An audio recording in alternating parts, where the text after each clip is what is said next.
Who's there today, Jamie? Yes. Well, Griffen has decided to bring Jesus. Hi, Jesus. So I love you. You did not get a choice. He said that you were thinking about it. Last time you told him no, but he had already made contact, and that's what he was going to do. I have the chills. Your mother is here. Hi, Mom. Your mother's parents are here. Your dad's parents are here. Your uncle, I have an aunt. Roger. Hi. I have 2 great aunts on dad's side. Hi, y'all. Yeah, dad's side. I've got 6 multidimensional beings. Hi, guys. Of other races, tall whites, Pleiadians, the blue, soft blue, pretty one. All sweet peas. Yes, all sweet peas. And then I have 3 tall angel beings and Jesus and a wasp. What's a wasp? A wasp, a real insect wasp, is in my room flying around where the angel people are. Oh, is Oso there?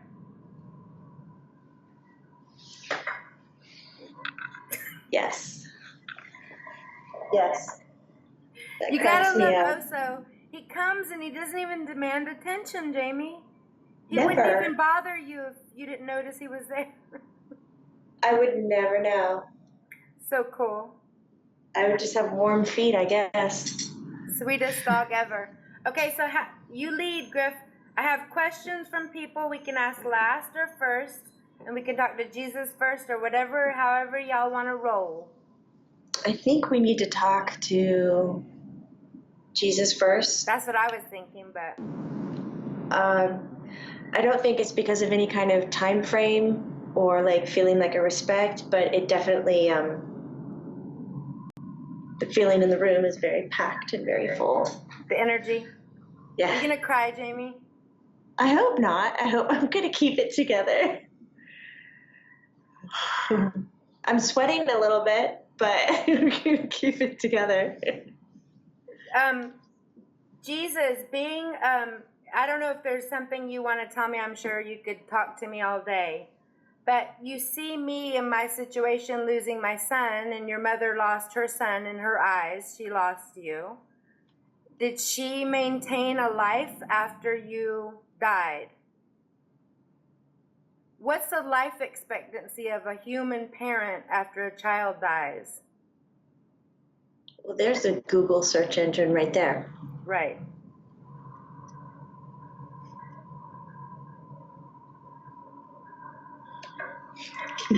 Can you see my heartbeat in my throat?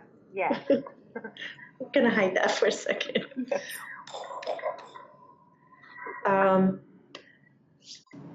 He's saying hello to you. Hi, beautiful.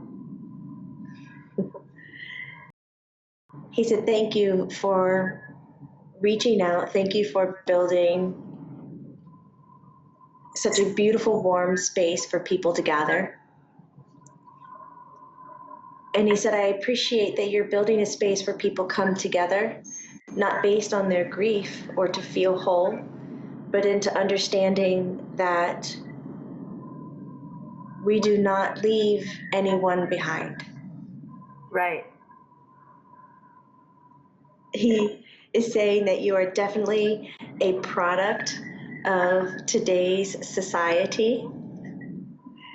And he loves that of you because you can speak to every point. He says it shows great intelligence that you can speak to every point without hesitation. Thank you. He understands you're asking the question about the loss of a child, but he's reminding you that there is better language to use. And also, it is a good, gentle reminder for the community that's observing you as you're trying to understand where you are now in your life, as it's changed so drastically. And he said life was not created, nor was it designed to ever be lost or really to be taken away. He said sometimes we think that we have been hurt, been a victim, or been subject to a loss, when actually we have only changed shape or changed form, and that we have grown from the experience. Life can be communicated to in any form. He's putting pictures in my head, and it's not just life communicated from the living to the deceased, but it's also the living to the beloved, you know, those that we've never known that are in spirit energy, like God, Jesus, Buddha. And he's also showing me images of human life and to pets and animals. And so he's structuring that when he's speaking about life, he really is talking about it in all its forms, not just in the human mindset.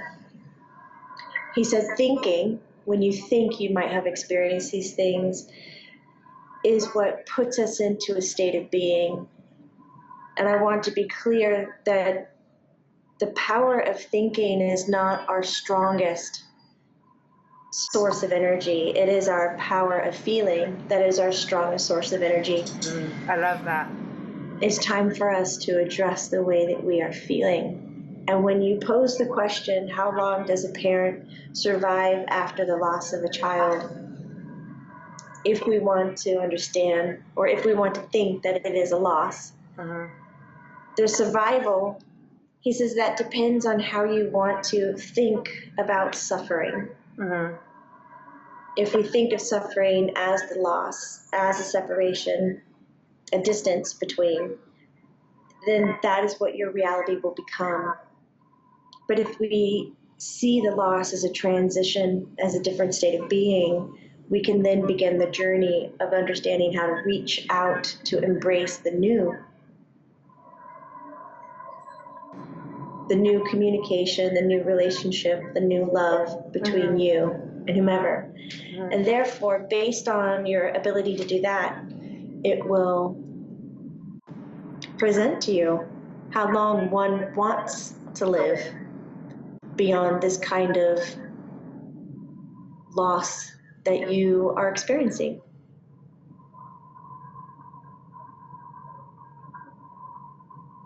Sorry, he's talking.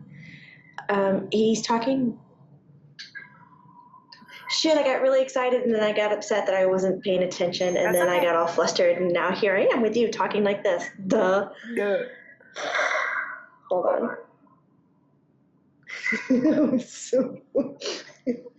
I'm sweating. Okay. Griffen goes, at least you're not crying. I was like, that's right. I'm not crying right now. Right.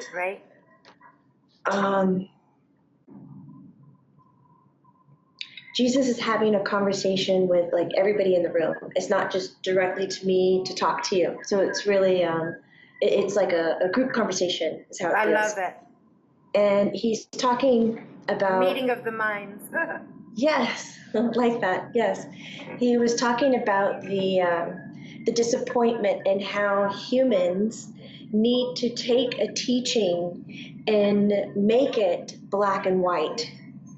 And he said for so long his words had been understood when he was living, or even when it was passed around the fires and passed around the tables for food. He said we understood that the lessons were ever changing, that they grew with each situation. But somehow, when too many people became involved, he said they,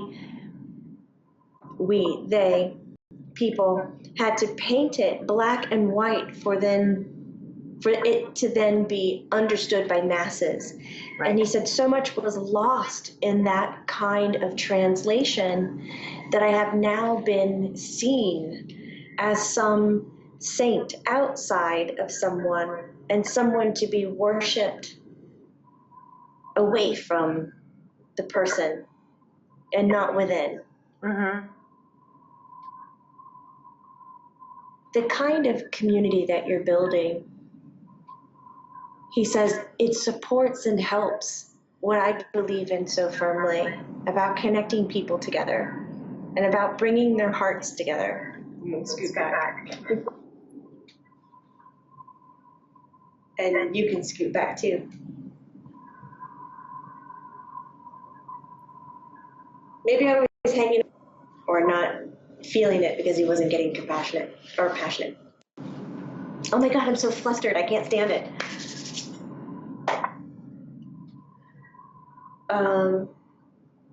He's complimenting you on coming about it from a different way because he says it's not a belief system. He says, I don't stand here and I don't share myself to you to support some belief system, and I don't show up for others and the masses and help people heal and grow because of some belief system.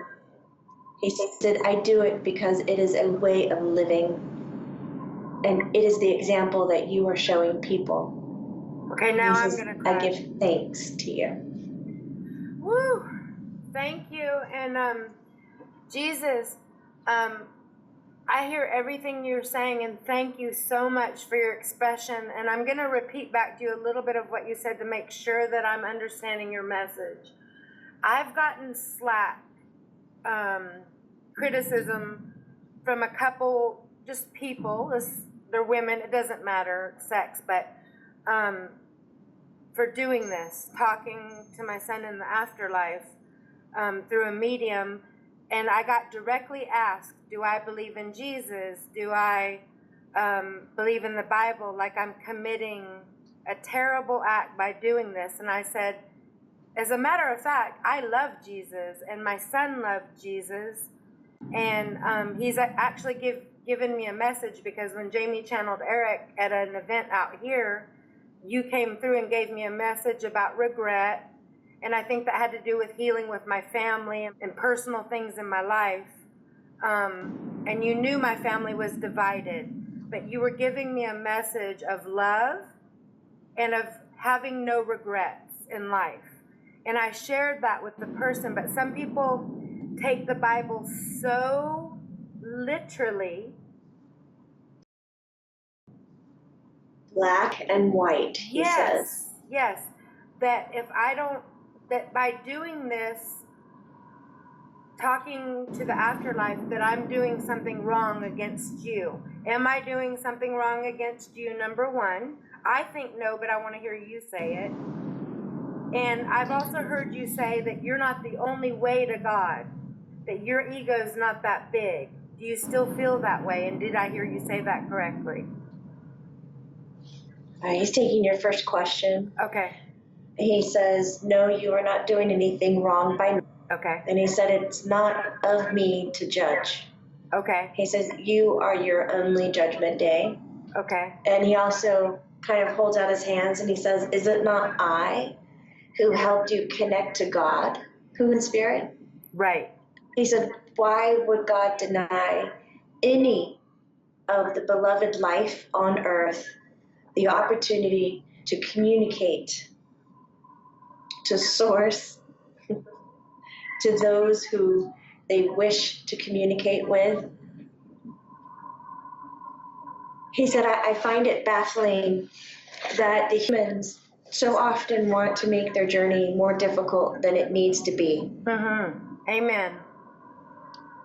That when they speak of God's love or source love, that somehow they cannot define it as being all loving and all compassionate, that they place judgment in it, and that it bears weight on how they behave as if they are being judged.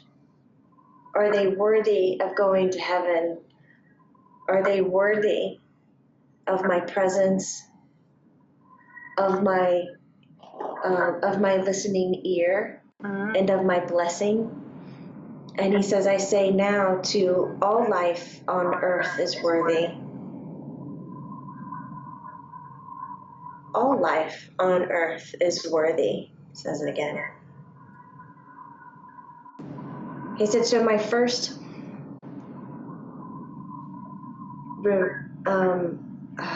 like a challenge. My first challenge is to present to those who are listening, why do they feel it necessary to confine or to apply a structure to God's love for them?